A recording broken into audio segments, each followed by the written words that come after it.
रविवार को चंडीगढ़ में कांग्रेस कार्यकर्ताओं ने बढ़ते पानी की कीमतों को लेकर सेक्टर 37 में अरुण सूद के निवास पर ज्ञापन देने के लिए गए थे, लेकिन भाजपा और कांग्रेस कार्यकर्ता आपस में उलझ गए और भारी पुलिस ने दोनों पार्टी कार्यकर्ता को समझा बुझाकर बैरिकेडिंग लगाकर मामले को शांत करवाया। इसी संबंध में आज कांग्रेस अध्यक्ष सुभाष चावला ने देखिए भाजपा अध्यक्ष अरुण सूद को क्या सलाह दे डाली।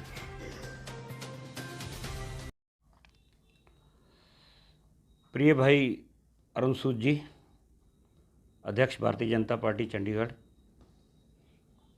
मैं आपका धन्यवाद करना चाहता हूं कि कल जो आपके घर के बाहर हमने बहुत छोटा सा प्रोग्राम रखा था कि हम कुछ ही लोग जाकर आपको एक मेमोरेंडम भेंट करेंगे, लेकिन जिस तरह आपने हमारी मदद की और इस तरह इसको एक बहुत ही बड़ा इवेंट हमारा बना दिया, अपने कुछ साथियों को इकट्ठा करके झगड़ा करने की कोशिश में, और शायद उसी के कारण आज पूरे देश भर के अखबारों में ये हमारा कार्यक्रम चर्चा का विषय बन गया। इसके लिए आपका बहुत बहुत धन्यवाद।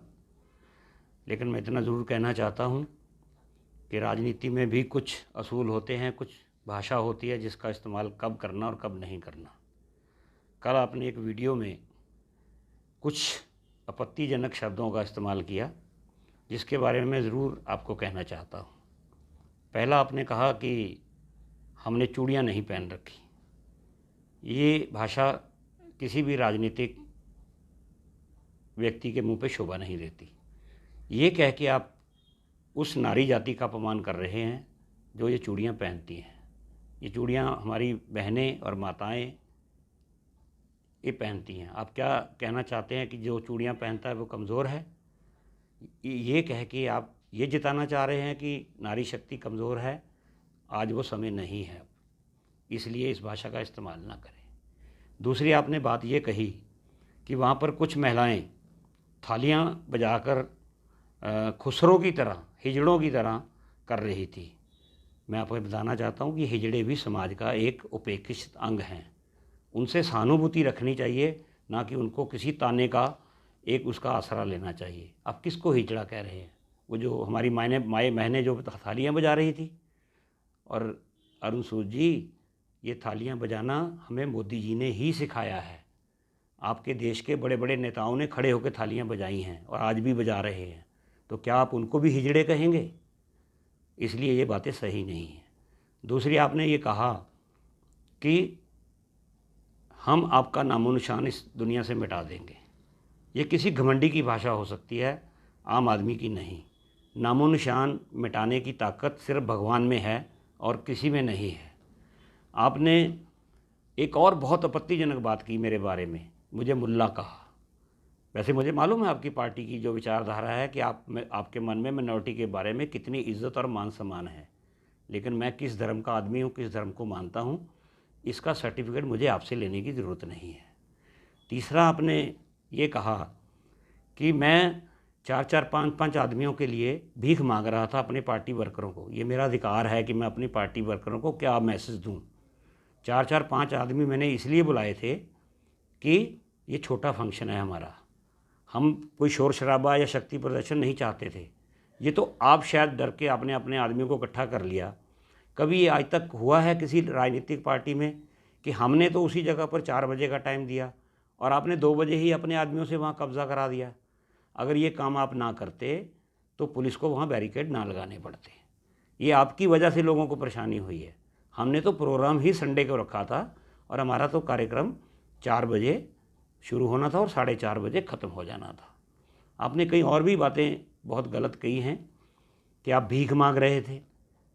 भीख मांगेंगे हम परमात्मा से, प्रभु राम से, और दूसरी मांगेंगे भीख लोगों से वोट की। हम और किसी के लिए वोट भीख नहीं मांगेंगे और ना ही प्रभु राम हमें वो दिन दिखाए कि हमें किसी से भीख मांगनी पड़े। तो मेरी आपसे प्रार्थना है कि हम राजनीति से उठकर आपस में हमारे राजनीतिक से सामाजिक संबंध भी हैं और रहेंगे। हम मित्र भी हैं, मित्र थे, मित्र रहेंगे, लेकिन ऐसी भाषा का इस्तेमाल, कड़वे शब्दों का इस्तेमाल करके हम क्या मुंह लेके इकट्ठे होकर लोगों के सामने खड़े होंगे? मैंने तो आपको पहले दिन भी पत्र में कहा था और उसमें आप भी मानते हैं कि पानी के रेट ज़्यादा हैं। आपकी पार्टी के पार्षद भी कहते हैं कि पानी के रेट ज़्यादा हैं। अगर आपसे वो बढ़ाए गए गलती से भी, आपने बिना देखे उन पर दस्तखत कर दिए, तो मैंने तो साफ कहा है कि आइए हम मिलकर प्रशासन से लड़ते हैं। जब काम चंडीगढ़ की जनता का साझा है तो इसमें लड़ाई कहाँ है। ये कृपा करके ऐसी भाषा का इस्तेमाल ना करें। ये किसी भी पार्टी के अध्यक्ष को भी और आप जैसे सुलझे हुए इंसान को भी, जो पेशे से वकील भी हैं, परिवारिक तौर पर भी आप बेटों के बाप हैं, किसी के बारे में ऐसे शब्दों का इस्तेमाल नहीं करना चाहिए। हम सबको मिलके आइए एक राजनीति का नया अध्याय शुरू करें। मैं खुद विश्वास करता हूं कि किसी भी आदमी को किसी के निजी मामलों में दखल नहीं देना चाहिए, उस पर कोई निजी आरोप नहीं लगाने चाहिए। लेकिन आपकी मर्ज़ी है, आप पार्टी के अध्यक्ष हैं, स्वतंत्र हैं, जो मर्जी बोले। मैं आपसे वादा करता हूं कि मैं आपके बारे में कभी भी ऐसे अपशब्दों का इस्तेमाल नहीं करूंगा। बहुत बहुत धन्यवाद। एक उम्मीद करता हूं, ये हमारा 1 महीने का प्रोग्राम है, हम इसी तरह आपके पार्षदों के घर जाएंगे। वो किस तरह मेमोरेंडम लेना चाहते हैं ये आप बता दीजिए। और वो कहेंगे 1 आदमी, तो 1 आदमी जाके दे आएगा। वो कहेंगे 5 आदमी, हम 5 आदमी जाके दे आएंगे। वो कहेंगे एक जगह इकट्ठे हो जाओ, हम वहाँ जाके दे आएंगे। प्रोग्राम तो हमने चलाना है। बाकी ये जो आपने कल किया है, मुझे आशा है कि ये करते रहेंगे और हमें अखबारों में आप सुर्खियाँ दिलवाते रहेंगे। इसके लिए आपका फिर एक बार बहुत बहुत धन्यवाद। आशा है हम जब मिलेंगे गले मिलेंगे। धन्यवाद। जय हिंद। ताज़ा अपडेट्स व बड़ी खबरों के लिए सब्सक्राइब करें आज प्रकाश टीवी और बेल आइकन दबाएं।